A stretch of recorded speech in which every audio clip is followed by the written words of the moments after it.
지금은 원로이신 김장환 목사님의 그 책에서 이런 글을 쓰셨는데 여러분과 나눕니다.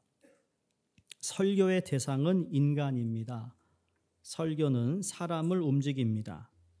기도의 대상은 하나님입니다. 기도는 하나님을 움직입니다. 그리고 찬송은 하나님과 사람을 움직입니다. 찬양대나 성가대가 그래서 중요합니다. 오늘 주님께서 부르시면 설교도 기도도 끝납니다. 그러나 찬송은 하늘나라에서도 영원히 계속됩니다. 천사들이 찬양할 것입니다. 다윗이 수금을 탈 때 사울 왕을 괴롭히던 귀신이 쫓겨 나갔습니다.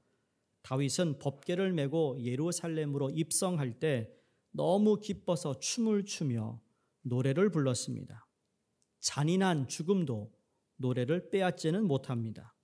신앙의 절정은 찬송을 통해 나타납니다. 당신의 입술에 찬양이 머물러 있다면 당신의 영혼은 살아 숨쉬고 있는 것입니다. 하지만 당신의 입술에 찬양이 멈추었다면 당신의 삶을 되돌아보십시오. 당신의 삶은 메마른 가지일 것입니다. 당신의 입술에 주님을 찬양하는 음률이 끊없이 이어지기를 기원합니다. 찬양은요, 참으로 아름답고 멋지고 은혜롭고 동시에 여러분 능력이 있습니다. 찬양 가운데 거하시는 하나님에 대해서 여러분에게 말씀을 드린 적도 있고, 저희가 에베소 오늘 13장, 14장의 이 두 말씀이 원래는 3장서부터 14절까지 사도 바울이 에베소 성도들에게 제일 먼저 외쳤던 것이 찬송하리로다 하나님입니다. 그래서 성부 하나님을 찬양했던 내용, 그 다음에 성부 예수님을 찬양했던 내용, 오늘은 성령 하나님을 찬양하는 내용인데요. 그러면 성령 하나님께서 하신 일에 대한 무언가가 있기 때문에 찬양을 했다라는 것을 우리가 알 수 있습니다. 찬양을 하는 데는 이유가 있습니다. 찬양을 하는 목적이 있다라는 거죠. 찬양을 하게끔 했던 그 무언가가 배경이 있는데 그것이 무엇인가라는 것을 여러분과 나누기를 원합니다. 우선 13절에 보시면 그 안에 너희도라고 시작이 되는데 여기 그는 예수 그리스도를 가리키고 있습니다. 너희도, 여기 너희는 이방인 그리스도인들 그리고 사도 바울의 이 서신을 받아보고 있는 에베소 교회 성도를 가리키고 있다라고 볼 수 있는데요. 생각해 보세요. 예루살렘에서 교회가 시작이 되어 그 다음 이방인들을 위한 안디옥 교회가 세워지고 사도 바울이 여러 곳을 다니면서 복음을 전합니다. 그러니까 제일 먼저 예수를 믿었던 사람들은 유대인 그리스도인들이죠. 근데 유대인 그리스도인들이 가지고 있었던 인식이 뭔가 하면 유대인들이 돼야 그리스도인이 된다, 이런 식으로 이런 신학적인 문제가 있었어요. 그걸 사도 바울이 하나씩 다 서신을 쓰면서 이해를 시키고 그렇지 않다라는 것을 증명하고 예루살렘 교회로 가서 총회에 가서도 그 이야기를 해서 우리 예수를 믿으면 이방인이 유대인이 되고 그리스도인이 되는 것이 아니라 예수를 믿으면 거기서부터 우리는 그리스도인이 되는 것이다 라고 입증을 하기 시작합니다. 여러분, 이것이 무엇인 줄 아세요? 유대인들 중심이었던 종교라고 생각했던 것에서 이제는 이방인들이 복음을 들을 수 있다는 이야기는 새로운 시대가 열렸다는 이야기예요. 여러분, 예수님의 복음이 들어간 곳에는 새로운 역사가 시작된다는 사실을 믿어야 된다는 거죠. 이게 개인도 그렇고 가정도 그렇고 여러분 그 사회도 그렇고 그 나라도 그렇고 복음이 들어가는 곳에 새 일을 시작하신다는 것. 그래서 예수를 믿지 않았던 사람들이 예수를 믿음으로 복음을 통하여 새 창조물이 되고 새로운 역사를 하나님께서 거기서 시작하고 있다라는 사실을 우리는 다 경험했으리라 믿습니다. 그게 복음의 능력인 것이죠. 확장된 거예요. 여러분, 지난 2000년 동안 오늘날 여러분과 저도 예수를 믿어 구원받게 된 자녀가 될 수 있었던 것이 바로 이와 똑같은 겁니다. 그 안에서 너희도, 그렇게 되었다라는 거죠. 성령님께서 하시는 일은 크게 세 가지예요. 첫 번째, 예수님을 나타내시는 일을 합니다. 누구를 나타낸다고요? 예수님을 나타내서 성령이 역사하는 것에는 성령이 그냥 하는 것이 아니라 예수님을 나타내 주세요. 두 번째로 성령이 하시는 것은 예수님을 닮아가게 하세요. 누구를 닮아간다고요? 예수님을. 우리가 아무리 예수님을 닮아가고 싶어도 닮아갈 수 없어요. 왜? 성령이 도와주지 않으면 닮을 수가 없어요. 그게 성령의 열매잖아요. 내가 마음을 먹고 또 결단하고 사랑해야지 하지만 여러분 그 사랑이 쉽게 되지 않아요.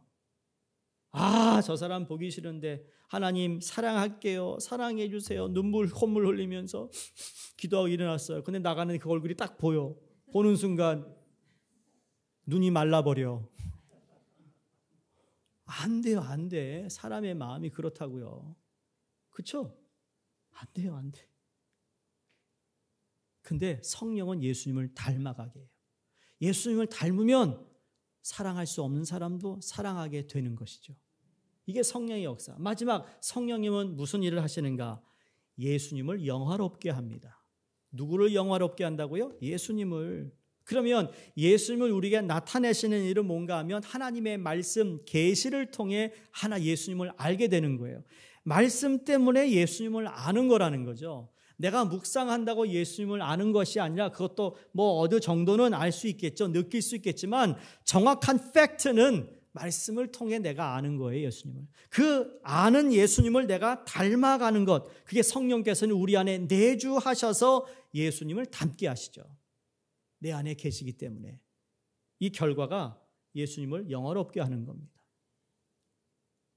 무슨 교회에서 행사를 했는데 하나님께 영광 돌립니다. 맞는 이야기죠. 그런데 첫 번째, 두 번째를 빼놓고 하나님께 영광 돌린다 하니까 항상 문제가 생기는 거예요. 여러분 어렵게 생각하지 마세요. 오늘부터라도 하나님의 말씀을 통해 예수님을 내가 알아야겠구나. 닮아야겠구나. 그 예수님을 영화롭게 여기겠다는 마음가짐이 필요합니다. 그래서 성령의 역사란 바로 이 세 가지가 반드시 따르게 되어 있습니다. 만약 이 세 가지를 벗어나면 잘못된 역사가 이루어지는데 하나님의 뜻에서 어긋난 역사가 될 수 있다는 말입니다.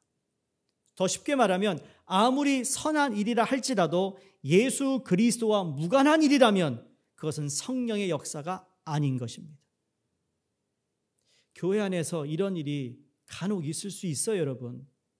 좋은 일이고 선한 일인데 예수님과 무관한 일. 그리고 그것이 교회 일이라고 생각하는 사람들이 있을 수 있다는 거예요. 여러분, 이 사단은 악한 영으로서 얼마나 교묘한 줄 아세요? 선한 일인 것처럼 조장을 해요. 이게 우리가 분별력을 가지고 예수님과 상관없는 일을 조장하는데 선하다는 가면으로 왜곡된 일을 하게 한다니까요. 누구를 통해? 교회 성도들 통해. 그러나 이게 예수님을 나타내는 일인가? 여러분, 우리가 지금까지 선교를 위해서 힘쓴 모든 미션 콘서트나 여러분 선교 바자회나 선교팀이나 선교를 팀을 보내는 교회나 누구를 나타내는 것이죠? 예수님이에요. 그 팀에서 아무리 열심히 잘한 분이 있어요. 칭찬하고 감사하고 수고하고 위로하고 격려하지만 그러나 그 모든 것은 예수님께 돌려야 되는 것이죠. 찬양도 마찬가지예요. 성가대 찬양 매주 하시잖아요. 그 찬양 예수님이 나타나야 되는 거예요. 예배를 위해 봉사하는 모든 한 분 한 분 다 예수님이 나타나야 돼요. 여러분 이거 줄 때 어서 오세요. 여러분 그 말에도 예수님이 나타나면 얼마나 좋겠어요? 안내부들 여러분 정말 얼마나 수고, 여러분 안내부 얼마나 많은 수고하는지 아세요? 1부, 2부. 여러분은 싹 와가지고 앉으면 되죠. 저분들 들어오는 사람 다 마주해야 돼요. 근데 저분들이 하나님 오늘도 내게 주신 이 안내, 내가 이걸 전달할 때 예수님이 나타나게 해주세요. 기도하면 얼마나 더 은혜스럽겠어요?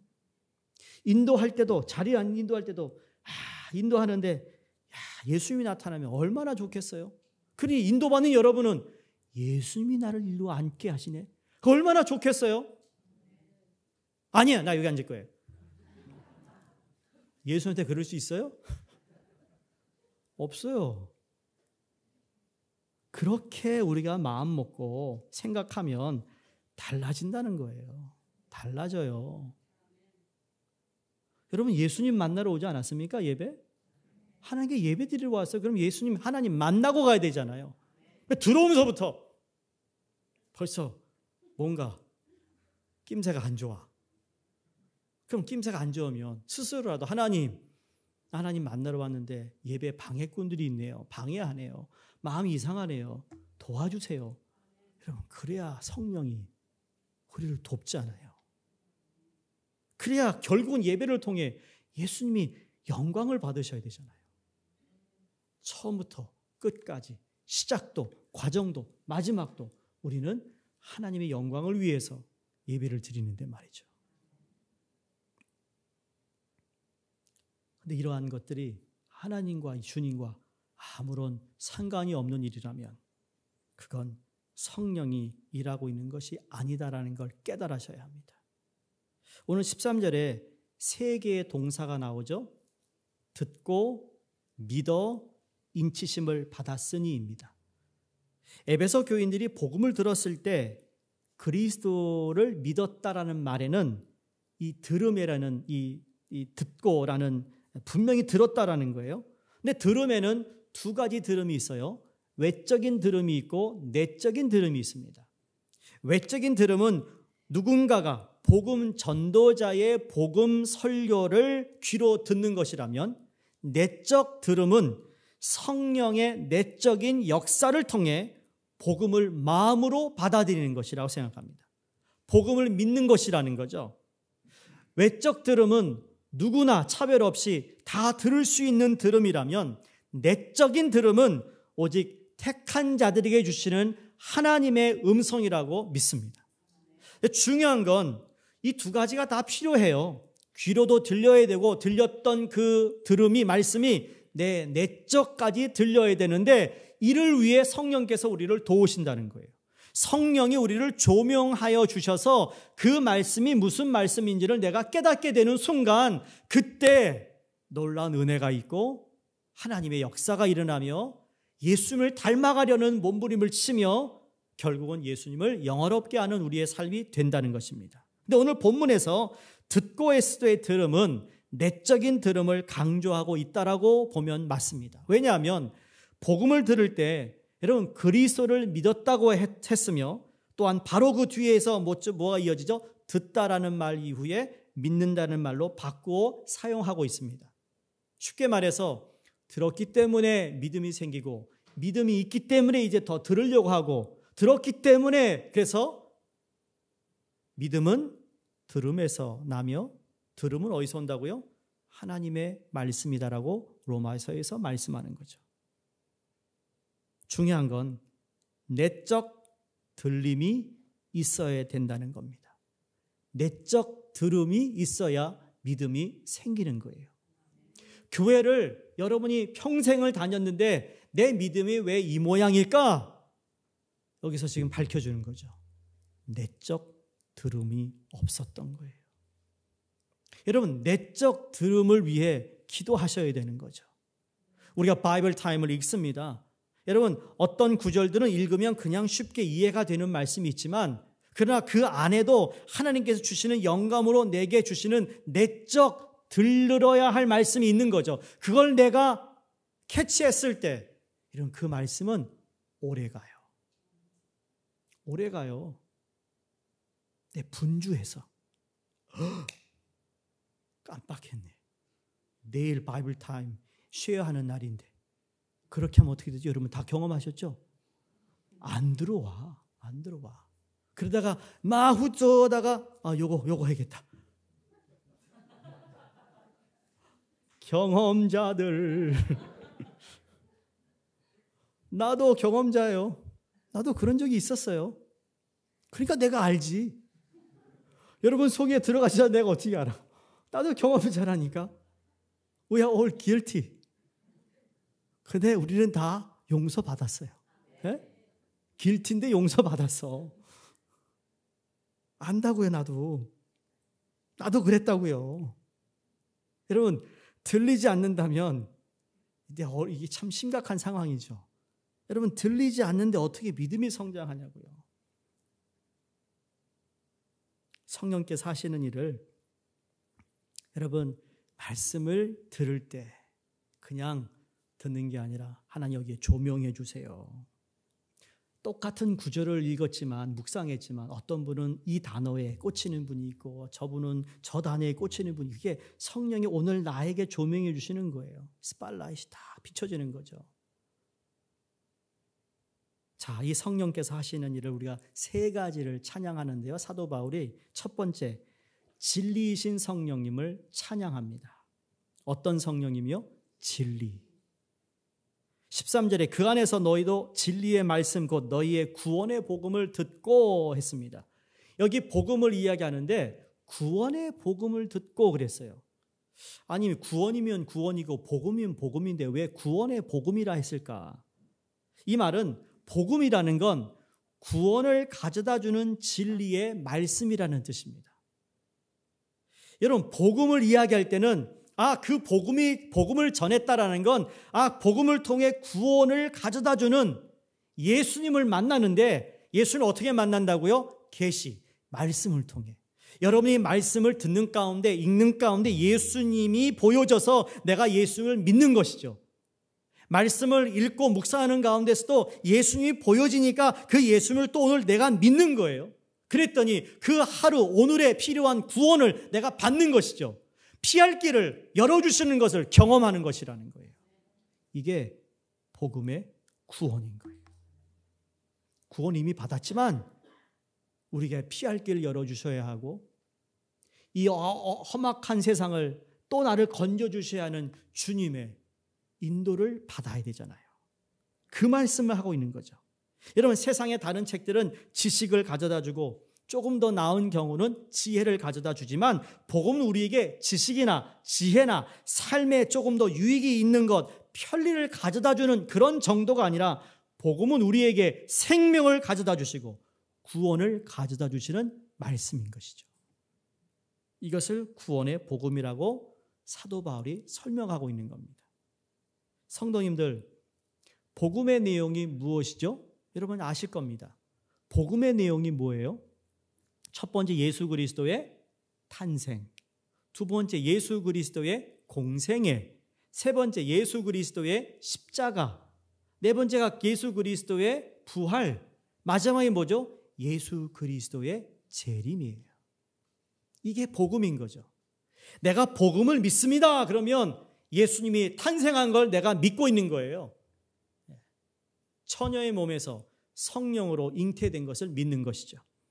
그분이 이 땅에 하나님의 아들로서 3년 동안 공생애를 통해 하늘나라를 선포하시고 복음을 선포하신 것을 믿는 것이고, 십자가에서 내 죄로 인해 죽으신 것을 믿는 것이고, 그걸 부활하게 하신 하나님을 믿는 것이고, 이제 다시 재림해서 영원히 나의 왕으로 오실 예수님을 믿는 것이, 이게 복음이에요.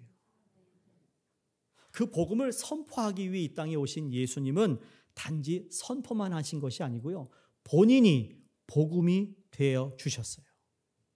본인이 복음이 되시기 위해서 오셨다는 말은요, 복음을 증거할 뿐만 아니라 본인 자신의 삶을 통해서 복음의 내용을 채워가셨던 분이다라고 말하면 더 정확합니다. 복음을 선포하시면서 어떤 일을 하셨죠? 병자를 고치셨어요. 하늘나라 말씀을 가르쳤어요. 또 무엇을 하셨어요? 치유의 사역을 하셨어요. 하늘나라를 이야기하시기 시작하셨어요. 그러면서 이것의 주체가 누가 됨을 말씀하시죠? 복음이 본인인 것을, 그 메시아가 나인 것을 공생애를 통해 보여주시고 채워가셨어요. 그래서 여러분, 그리스도인이라는 뜻은요, 그리스도처럼 복음을 증거할 뿐만 아니라 예수의 삶 자체가 복음의 내용이 되었던 것처럼 그리스도인의 삶 자체 또한 복음을 증거하며 그 복음을 내 삶에 채우며 살아가는 책임이 있다라는 거예요. 예수 믿고 천국 가는 게 이게 전부가 아니라는 거예요. 나는 그리스도인이다라는 그 고백에는 성도는 입술로 복음을 증거할 뿐만 아니라 내 삶으로 복음을 입증해야 된다는 겁니다. 보여줘야 된다는 거예요.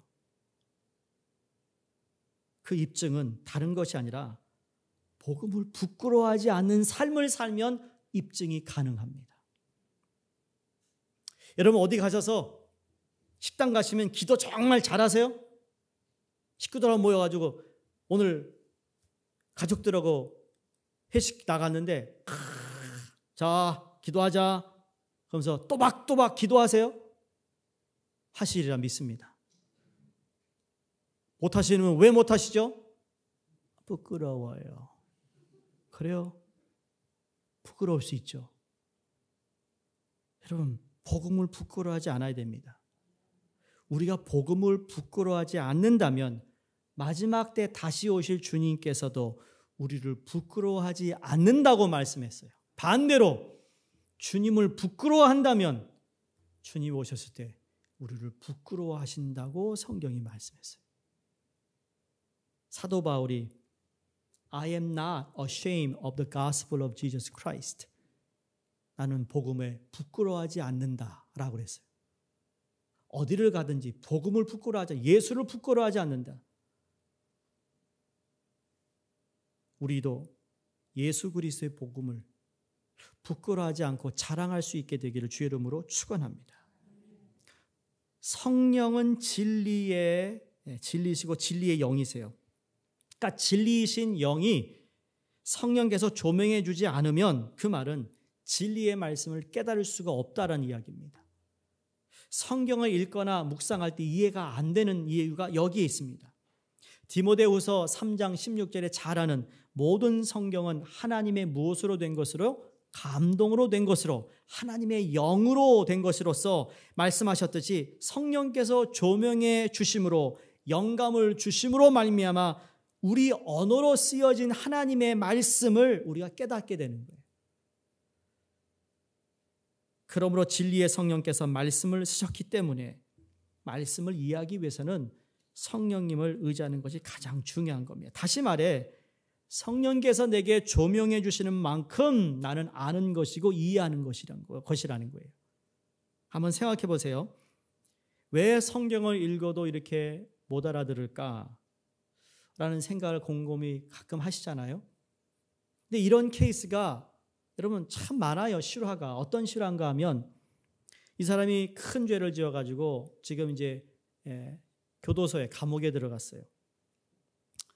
예수도 모르고 종교도 없던 사람이에요. 어떤 사람이 성경책을 주면서 이거 읽어보라고 주었는데 처음에는 재미없었어요. 그런데 심심하니까 성경책 읽기 시작합니다. 그런데 성경책 읽으면서 그 안에서 누굴 발견하죠? 예수님을 발견해요. 예수 발견하면서 또 무엇을 발견하죠? 내가 죄인이라는 것을 발견하죠. 그래서 예수를 믿는 사람들이 감옥에서 많아져요. 이 사람은 누군가 성경의 해석이나 설교를 들은 적도 없는데 혼자 성경을 보면서 은혜를 받기 시작하는 이유가 뭘까요? 성령이 조명해 주시기 때문이죠. 여러분 그러면 감옥 안에서만 그런가요? 자유가 된 우리, 자유를 만끽하고 있는 우리도 우리의 장소에 상관없이 내가 좀 더 관심을 갖고 하나님의 말씀을 사랑하며 복음에 부끄러워하지 않는 삶을 사려고 노력하는 우리의 삶 가운데 말씀을 펴 읽고 묵상할 때마다 여러분 성령은 동일하게 역사하시는 분임을 믿습니다. 그래서 13절에 그 안에서 너희도 진리의 말씀 곧 너희의 구원의 복음을 듣고 그 안에서 또 믿어. 자, 보세요. 듣고 믿었어요. 믿었는데 또 듣게 되는 계속 반복을 통하여 우리가 믿음이 자라고 있음을 보여주고 있습니다. 여러분, 누군가가 복음을 전하는 자가 있어야 그 복음을 전한 사람의 그 말씀을 들어야만 예수를 믿는다고 성경이 말하잖아요. 우리가 잘 아는 로마서 10장 13절 15절 이런 말씀이 있습니다. 사도 바울이 누구든지 주의 이름을 부르는 자는 구원을 받으리라. 그런즉 그들이 믿지 아니하는 일을 어찌 부르리요? 듣지도 못한 일을 어찌 믿으리요? 전파하는 자가 없이 어찌 들으리요? 보내심을 받지 아니하였으면 어찌 전파하리요? 기록된 바 아름답도다 좋은 소식을 전하는 자들의 발이요 힘함과 같으니라. 여기 복음 전도의 중요성을 강조하는 말입니다.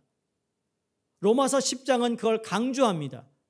근데 로마서 9장에서는 하나님의 예정을 이야기하는데, 그래서 구원 전도가 불필요하다. 왜? 하나님이 예정했으니까. 그렇게 이 말씀을 오해하고 이런 신학적으로 잘못된 견해를 가지고 있는 부분들이 없잖아 있는데, 여러분 그렇지 않다라는 겁니다.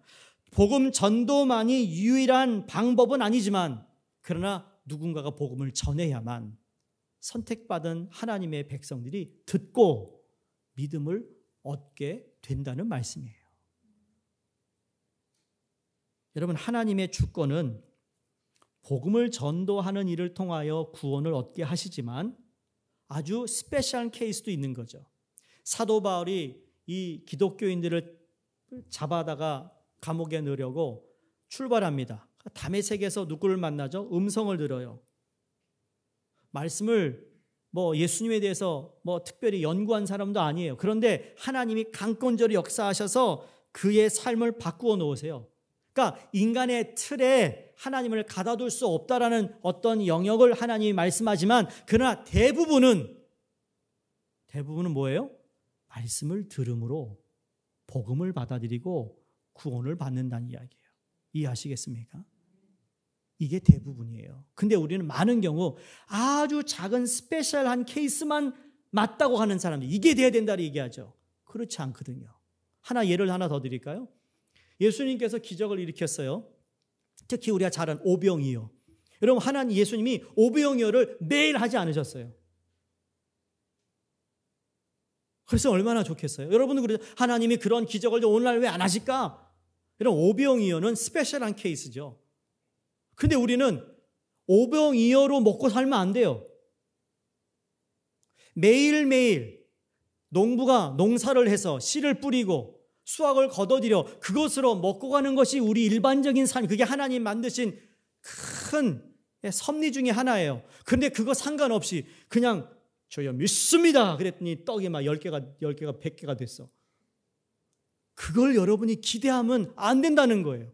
그 일을 하실 수 있는 분임에도 불구하고 하나님은 무엇이든지 할 수 있습니다만 내게 주어진 것에 대해서 내가 최선을 다하는 삶을 살라 말씀하고 있는 거죠. 무슨 의미인지 아시겠습니까? 하나님은 지금도 치유하세요. 오병이어 하실 수 있어요. 근데 하나님은 또 우리가 열심히 일해 거둔 수확으로 먹고 살라는 그것이 더 크다라는 거예요. 여러분, 그랬을 때 이스라엘 백성들이 예수님을 왕으로 모시려고 그랬더니 예수님은 어떻게 하죠? 피하셨어요. 제자들 빨리 배 태워서 보냈습니다. 그리고 한적한 곳에 가서 기도하십니다. 여러분, 스페셜 케이스를 가지고 그게 일반적인 것이라고 생각하시면 안 된다는 겁니다. 그러므로 영혼을 구원하시는 방식도 대개는 우리가 음식을 농사하여 먹는 것처럼 대개의 경우 복음을 전함으로 영혼을 구원하시되, 하나님께서 특별한 경우에는 주권적으로 하나님께서 그 영혼을 부르시는 구원도 있을 수 있다라는 겁니다. 근데 여기에 참 마음에 와닿는, 제가 몇 주 전부터 우리 권사님들이 다시 전도를 재개한다고 그랬을 때 늘 마음속에 이렇게 떠오르는 찬양이 복음 들고 산을 넘는 자들의 발길 아름답도다, 아름답도다입니다. 근데 로마서 10장에 그 말씀을 하잖아요. 아름답도다, 좋은 소식을 전하는 자들의 발. 이 발을 마귀가 가장 두려워한다는 걸 아셔야 해요. 복음 들고 나아가는 발을 마귀가 가장 두려워해요. 여러분, 마귀를 대적하기를 원하세요? 복음을 전하세요. 여러분의 가정에 자꾸 안 좋은 일이 자꾸 생기세요? 복음을 선포하세요. 복음을 전하세요. 많은 경우 우리는 마귀를 대적하게 해달라고 기도합니다. 주여! 기도할 때만 주여! 나가서는 복음을 부끄러워하고 말이죠. 기도도 제대로 못하고 말이에요. 그러니까 마귀가 알아요. 아이고, 그래 너 오늘 또 기도하고 나왔니? 잘했어. 내일도 해. 근데 기도할 때만 그래요. 근데 여러분 신앙생활이 힘들어요? 코로나 때문에 침체되었다고요? 복음을 증거해 보시기 바랍니다. 마귀가 가장 싫어하는 거, 마귀를 괴롭히는 거, 복음 전하는 겁니다. 네? 마귀 사대율을 정말 유혹하잖아요. 그놈이 싫어하는 거 하라고요. 그게 복음 증거예요. 마귀를 대적할 수 있는 여러분과 제가 되기를 주의 이름으로 축원합니다.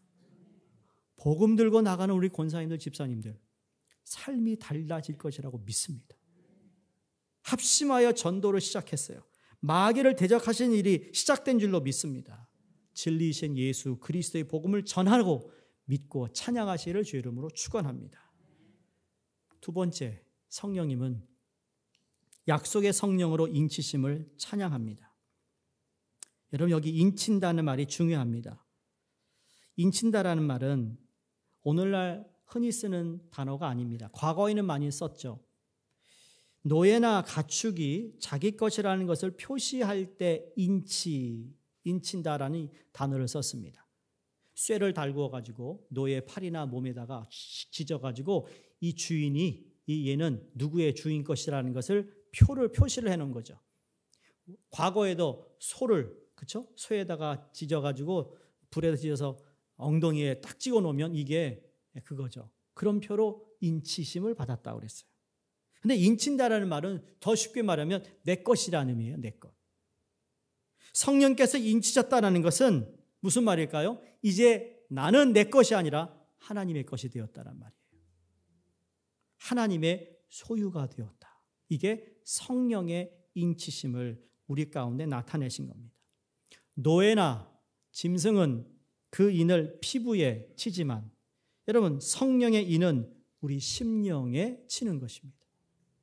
여기 인을 친다는 두 가지가 있어요. 여러분 꼭 기억했으면 좋겠는데, 인을 친다, 성령의 인치심을 받았다. 야, 이 수종교회 성도님들이 성령의 인치심을 받았다는 두 가지 의미인데, 하나는 하나님이 넌 내 것, 두 번째 내 것은 내가 지킨다.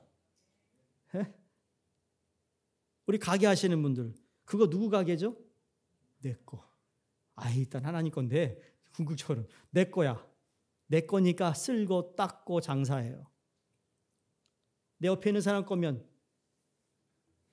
더럽든 말든 내 거니까 챙긴다고요. 하나님이 인치셨다는 건 아무개 너 내 거야. 너 내가 책임져. 할렐루야. 이거 얼마나 감사한 거예요. 그러니까 여러분이 좌절하거나 실망하거나 낙심될 때 이걸 좀 기억했으면 좋겠어요. 나는 하나님의 것. 하나님이 나를 책임지신다. 돈이 나를 책임지신다가 아니고요. 내 자식이 나를 책임진다가 아니고요. 하나님이 나를 책임지신다. 이게 인치심이라는 뜻이에요. 그러니까 나는 누구 것이라고 여러분? 하나님의 것. 나를 누가 지키신다고요? 하나님이. 살아가면서 낭떠러지 끝을 걸어가는 그런 느낌이 여러분 있을 수 있잖아요. 은행 밸런스는 그냥 간당간당하고, 건강은 위태위태하고, 자식을 보니까 그렇고, 내 자신의 영적인 상태나 심적인 상태도 낭떠러지 위를 걷는 것 같은 그런 느낌이 있을 때 있잖아요. 여러분, 그때 우리가 영적 지식을 선포해야 되는데, 나는 성령의 인치심을 받은 하나님의 소유요, 하나님이 지키시는 자라. 이것을 시편 121편 1절에 7절에서 다윗이 이렇게 정확하게 우리에게 고백합니다. 내가 산을 향하여 눈을 들리라. 나의 도움이 어디서 올꼬?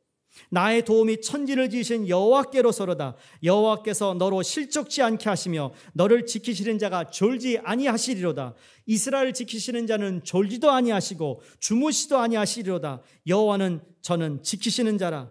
여호와께서 내 우편에 내 그늘이 되시나니 낮의 해가 너를 상치 아니하며 밤의 달도 너를 해치 아니하리로다. 여호와께서 너를 지켜 모든 환난을 면케 하시며 내 영혼을 지키시리로다.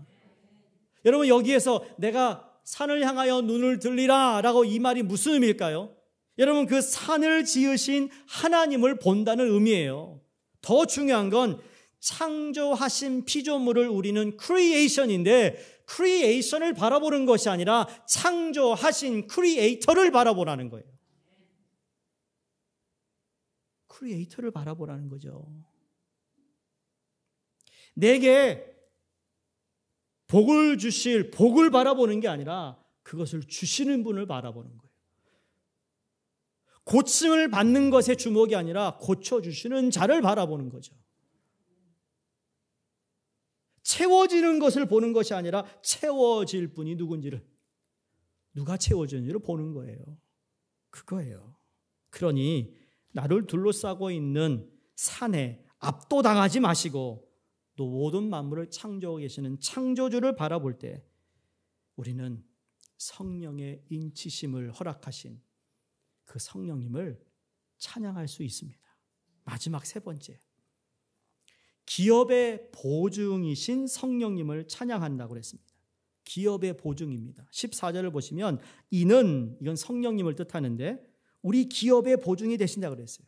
여기 우리는 또다시 유대인 그리스도인과 이방인 그리스도인들을 모두 합한 사람들입니다. 그리고 지금 2000년이 지난 저와 여러분을 포함시킨 우리는 라는 뜻이에요. 여기 보증, 여러분 보증이 뭐죠? 근래에 집 사신 분 계세요? 근래에 사업장을 인수하신 분 계세요? 여러분, 이 보증이 뭡니까? 보증금을 낸다, 계약금을 낸다, 담보를 한다 이런 말을 하잖아요. 주로 내가 그것을 건물을 산다면 건물을 구입하기 위해 금액 어떤 일부를 떼어서 주는 거죠. 계약이 이루어지기 위해서는 계약금이 필요한 거예요. 보증금이 필요한 거죠. 뭔가 담보를 걸어놔야 되는 겁니다. 그래야 나중에 내 것이 되니까. 그렇다면 우리의 기업은 무엇일까요? 오늘 성경에 보니까 하나님이 가지고 계신 모든 것을 의미합니다. 이것이 예수 그리스도를 믿는 모든 성도에게 약속된 기업입니다. 그게 뭐라고요? 하늘의 모든 것, 하나님이 가지고 계신 모든 것들을 우리에게 기업으로 주신다. 근데 이 기업으로 주시는데 보증을 쓰는데 그게 성령님이라는 거예요. 성령님이 그 보증의 표시라는 거예요. 3절에서 기억하시죠? 하늘의 모든 신령한 복을 주사. 하나님께서 바로 이것에 대한 보증을 하셨는데 그것이 바로 성령님이시다. 하늘에 속한 모든 것을 상속받게 될 것이라는 보증으로 성령을 그 기업의 보증으로 우리에게 주셨습니다. 할렐루야. 예? 이게 얼마나 좋은지 몰라요. 그러니까 성령님을 가까이 한다는 삶이 그런 거예요. 우리에게 다시 기억나게 하세요. 야, 내가 너를 사랑 안 한다고? 내가 내 모든 기업을 너한테 줬는데 그 성령으로 내가 너에게 보내준 거 아니야? 여러분, 이게 영적 진리를 알면 금방금방 우리가 되돌아설 수 있고 금방금방 벌떡벌떡 일어날 수 있는 건데 그걸 모르니까 자꾸 나는 나고자, 나는 외로워, 내게는 없어, 힘들어, 왜 이 모양이야 그런다고요. 그렇지 마세요. 그 누구도 할 수 없는 일을 하나님은 성령을 통해 여러분을 살리고 있고 살리고 계시고 앞으로도 살리실 거라는 거예요. 근데 여러분, 이 보증이라는 거, 이 보증이 세상의 보증과 지금 사도 바울이 얘기하고 있는 보증과 큰 차이가 있습니다. 건물을 사거나 팔 때 누가 계약금을 내죠? 누가 내요? 난 집을 안 사봐서 모르겠는데 여러분 한번 말해보세요. 집 사신 분들.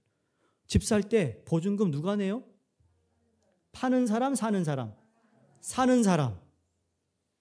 사는 사람이 내는 거예요. 자, 성경에서 이 기업을 누가 주시죠?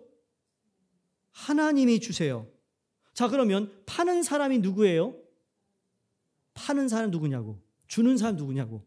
하나님이요, 하나님. 근데 기업도 주시고 보증도 하나님이 주세요. 이런 계약이 있어요? 없어요. 여러분이 주를 위해서 수고한 모든 땀 흘린 거 그게 보증 쓴다고 생각하세요? 내가 이만큼 했으니 하나님 내게 줘야 되는 거 아니에요? 그런 말 할 수 없어요. 왜? 하나에서 열까지 하나님이 다 하셨어요. 여러분이 그렇게 섬길 수 있는 건 하나님이 그 에너지와 여유와 기회를 주신 거죠. 왜? 그 기회를 통해 하늘나라에 상급을 쌓게 하신 거예요, 그것도. 근데 감히 내가 교회를 위해 이 정도 했는데 뭐야? 내게 돌아오는 거 없어도 하늘나라에 상급으로 간다니까요. 하나님이 기업 주면서 보증도 서시고 성령을 주셔서 여러분 그 하나님을 어찌 찬양하지 않을 수 있겠어요? 여기에서 끝나는 게 아닙니다, 여러분. 여러분 보증금이라는 건, 계약금이라는 건 유효기간이 있습니까, 없습니까? 있어요. 얼마를 내서 내가 다운페이했어. 근데 여기 뭐라고 써 있죠? 계약서에 몇 달 안에 며칠까지 이거를 매입을 하지 않으면 끝이라 돼 있어요. 그런데 성경에서 보니까 이건 우리가 천국 갈 때까지 이걸 믿는 거예요. 성경을 한번 볼까요? 14절 마지막에 보증이 되사 그 얻으신 것을 속량하시고 그의 영광을 찬송하게 하려 하심이라. 이게 속량하시고를 영어 성경에 보면 until the redemption of those who are God's. 그러니까 redemption이에요. 하나님께서 우리를 구속해 주시는 때까지. 할렐루야. 우리를 구속해 주시는 때까지 이 보증은 유효하다라는 거죠. 세상에 이런 계약이 있다면 당장 하겠어. 근데 하나님 우리에게 이것을 허락하신 거예요. 구속하기까지. 구속이 이미 확정되어 있는데 여러분 이 구속이라는 것 이미 우리는 구속받았잖아요. 근데 무슨 구속이 되기까지도 무슨 말일까? 이런 뜻입니다. 맞아요. 우리는 예수님 십자가 사건으로 인해 죄사함을 받았어요. 그 말은 첫 인간인 아담이 지은 죄나 내가 지은 죄를 예수님이 대신 담당하셔서 이 죄의 책임을 다 지셨어요. 그러니까 죄에 대한 책임이 내게 없어요. 믿으세요? 예수님 때문인 거예요. 내가 아니라. 그럼에도 죄를 우리는 지나요, 안 짓나요? 유혹에 빠지나요, 안 빠지나요? 빠져요. 왜? 우리가 이 세상을 살아가고 있기 때문에. 죄의 책임에서는 해방이 되었지만 죄로 오염되어 있는 이 세상에서는 아직 해방되지 않았어요. 그 해방은 어디가 될까요? 내가 천국 갈 때.